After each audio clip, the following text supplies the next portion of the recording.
We humans love to romanticize things. Take love, for example. We love to paint images in our head around just how amazing falling in love is, of sailing off into the sun-setting horizon with our mythical Prince Charming, starstruck by those teenage euphoric butterfly feelings that come with meeting our Mr. or Mrs. Right, convincing ourselves that having the dream home, dream man, that white picket fence will somehow transform our lives into one of endless euphoria. Why? Because we humans like to feel good, even if these romantic fairy tale stories shaping our very perceptions of happiness are merely mythical social constructs starkly divorced from reality. And it's no different for food.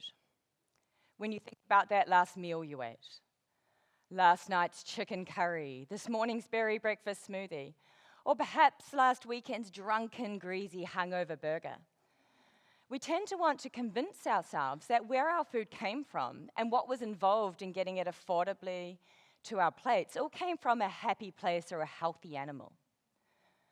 From a happy Daisy the cow roaming the fields with her young nearby, a spring-leaping lamb or a happy hen frolicking in the wild outdoors just so lovingly cared for by trusted Harry the farmer. And that vegetarian quinoa salad you so virtuously ate last week? Well, that was grown in the most environmentally friendly conditions, no toxic nasties in sight, and the environment completely unharmed in its harvest. Little do we know, however, or at least want to acknowledge, that most of the foods the world eats, like our milk, meat, chicken and eggs, even seafood, are not produced in conditions like this. And nor more often than not, do they remotely even reflect anything remotely close to these idyllic countryside farm stories we've been sold to by big food and agriculture. Much like love, life, and that white picket fence, we tend to turn a blind eye to the very real realities of how our food is produced, or at least we choose to ignore it when we eat it, so we feel better about ourselves.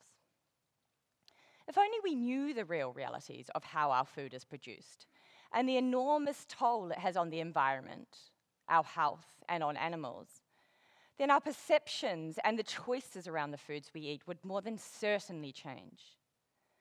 Because when you peel back the lid of agriculture 1.0, in particular animal farming, it becomes starkly clear just how far from romantic our modern-day global food system has become. The slaughter of animals and the filthy chaos of an abattoir. If only we knew the toll, the 18% of global greenhouse gas emissions contributed by agriculture. That's 40% more than global transportation combined, including cars, trucks, planes, and boats. That agriculture contributes 70% of our fresh water use, whilst being the world's worst polluters of our waterways. It takes a mere 15,000 litres of water to produce, on average, a kilo of beef. And even in New Zealand's most sustainable and efficient of dairy farms, we still use around 250 litres of water to produce 1 litre of milk that in many cases ironically gets evaporated and sent offshore as low-value commodity milk powder. We need only look at the appalling rising levels of unswimmable and undrinkable waterways in New Zealand, thanks to the steep rise in agriculture and dairy, and the associated effluent and fertilizer use to know that animal agriculture really isn't that pretty. And then there's the 30 square million miles, 40% of the world's arable land surface, the size of South America and Africa combined, cleared for livestock use and crop production, mainly through chopping down our tropical and indigenous rainforests. And then there's the 56 billion animals slaughtered every year, often raised in inhumane conditions, pumped full of hormones and antibiotics, often crammed in overcrowded feedlots, cram factory farms, battery cages, ridden with fecal matter, global breeding grounds for life-threatening disease, illness, and global pandemics like foot and mouth, avian flu, or mad cow's disease. 80% of our antibiotics worldwide are fed in the States to farm animals, potentially ushering in an end to an era of antibiotics working in human medicine. But even if you are completely cool with the environmental, ethical, and health impacts of the foods you're currently eating, perhaps the sheer inefficiencies of animal agriculture will have you sitting up and listening. Only a fraction of the calories we feed animals, like corn, grain, or pasture, actually make their way into the foods we ultimately end up eating. For every 100 calories we feed an animal, we get an abysmal 25 of those 100 back in eggs, 20 of those 100 back in chicken, 16 in milk, 15 in pork, and an appalling 3 of beef. That's 97% waste. Yet all the while, we need to figure out how to feed an increasing 2 billion mouths by 2050 in developing regions like China and India. But whatever way you look at it, despite the harm it creates, we humans still love food and meat, and we cannot imagine life without it. What if there was a way to flip the script?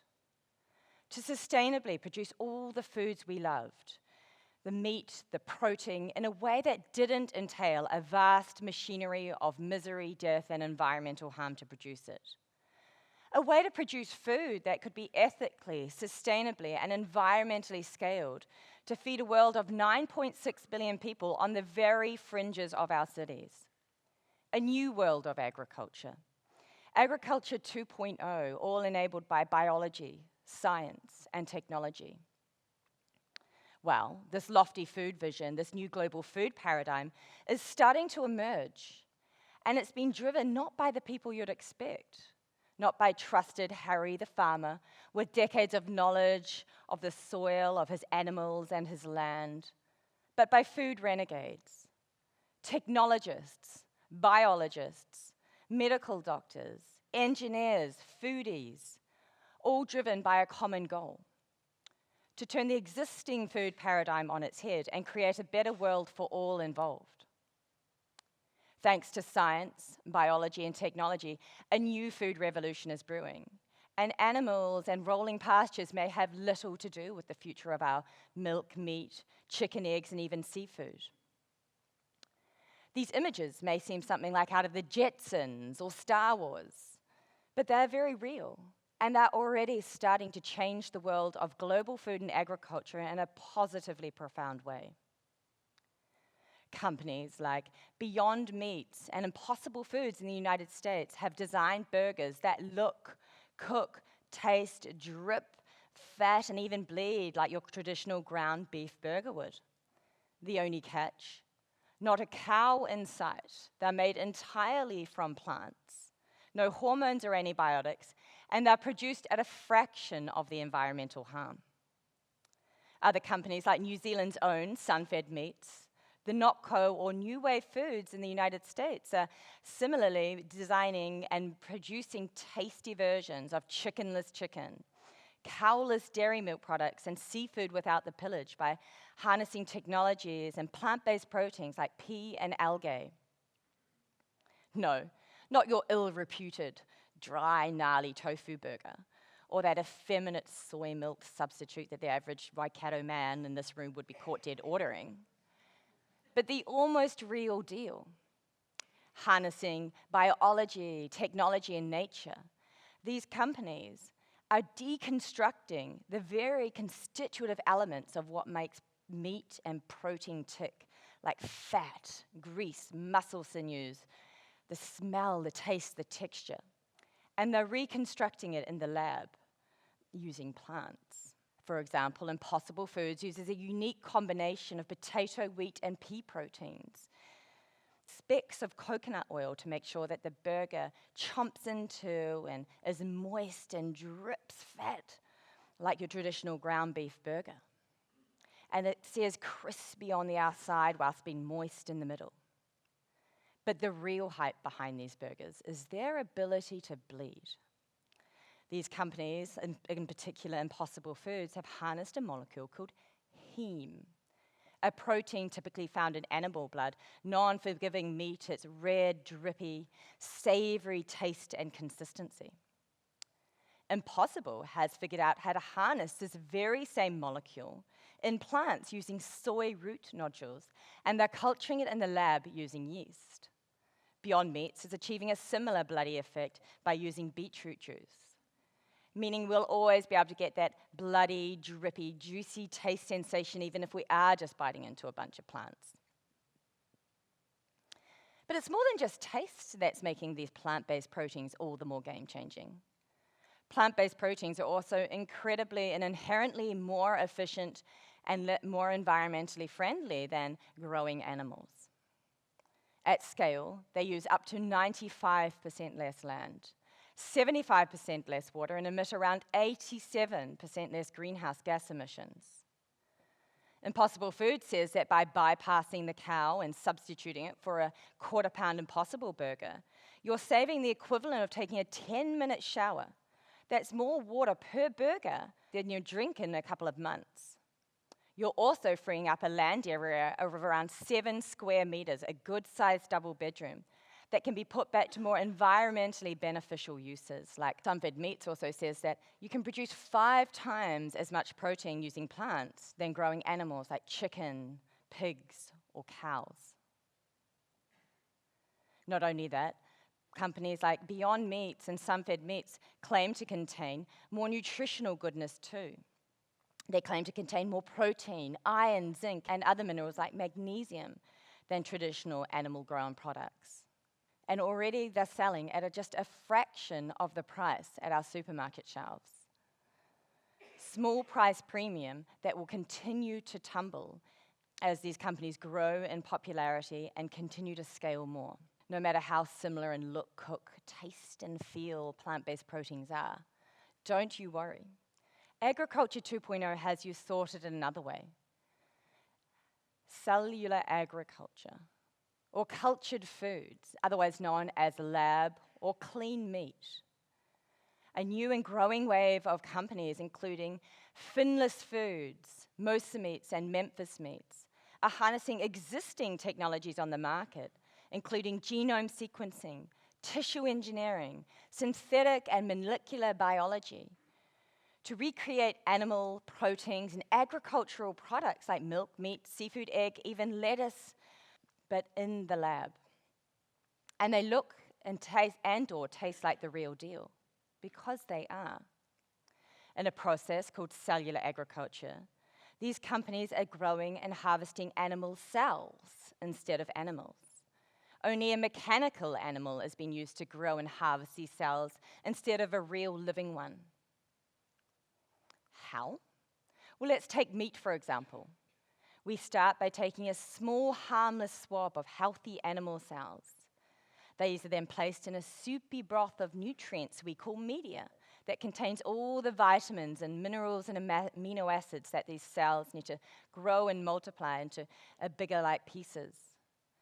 When they've grown into or multiplied into more lifelike portions, they're attached to a spongy-like structure called scaffold, which enables the meat to take on a more lifelike 3D portions and cuts and textures, like a marbled sirloin steak or a textured chicken or duck breast, meaning we're not just stuck with that gooey, sludgy chicken nugget grill or uniform mincemeat.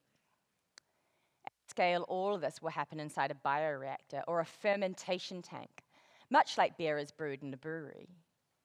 And the whole process from cell swab to harvest will take around 4 to 6 weeks, depending on the type of cut you prefer. For example, if you want a more soft, succulent, tender cut of meat, we'll harvest the meat earlier in the process. But if you want a more tough and gnarly cut, no worries. We'll harvest it later in the process when the animal cells have had a little more time to exercise, quite literally.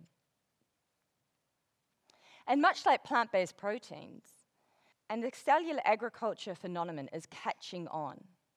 Mosa Meats was the first company to produce the world's first lab-grown patty using beef muscle cells in 2013. Other companies like and much like Finless plant-based Foods proteins and super meats are and the creating cellular agriculture phenomenon is perfecting catching the on. humble fish fillet. Most meats was the or first or company bigger to produce cuts the of world's meat first like chicken lab-grown patty and using larger beef cuts muscle of beef. cells in 2013.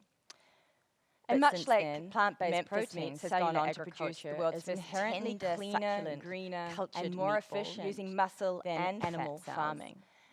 And At has gone scale, preliminary studies show that cellular agricultural clean meat products use up to 90% less land, 98% less water, and emit around 84% less greenhouse gas emissions.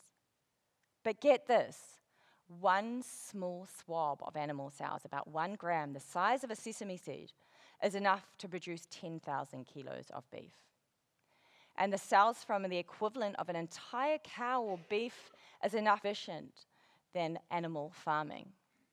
At scale, preliminary studies show that cellular agricultural clean meat products use up to 90% less land, 98% less water, and emit around 84% less greenhouse gas emissions. But get this, one small swab of animal cells, about 1 gram, the size of a sesame seed, is enough to produce 10,000 kilos of beef. And the cells from the equivalent of an entire cow or beef is enough to feed one small country its carnivorous beef appetite for a year. Calorie for calorie, clean meat is also more efficient. It takes only 3 calories of input to create a calorie of clean meat using Memphis Meat's clean technology platform.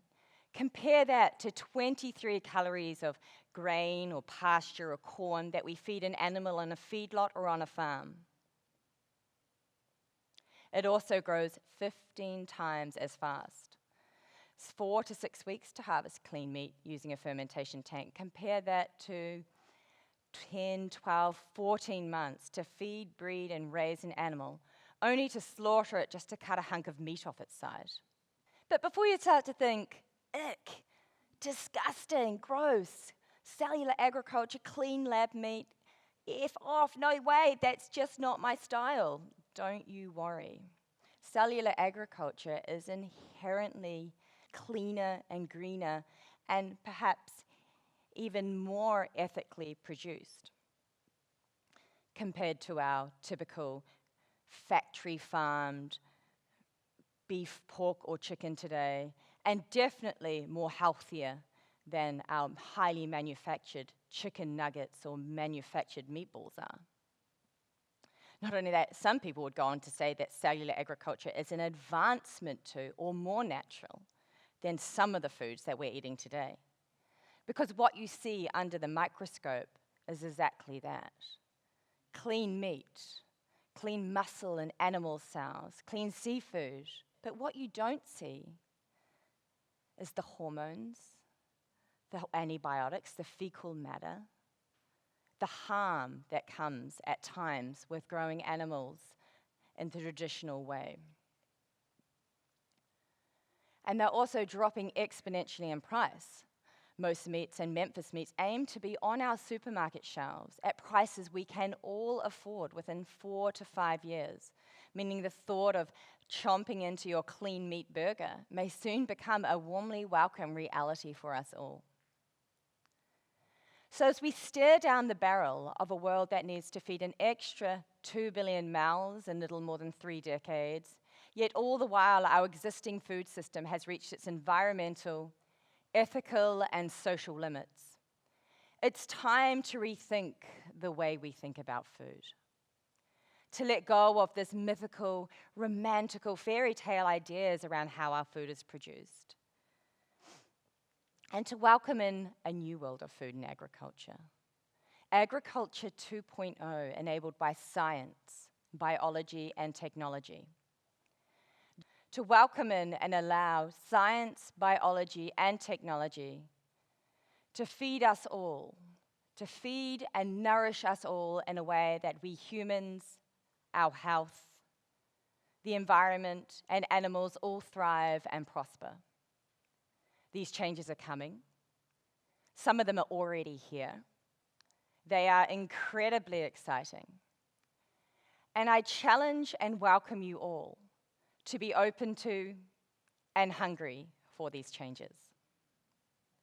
Thank you.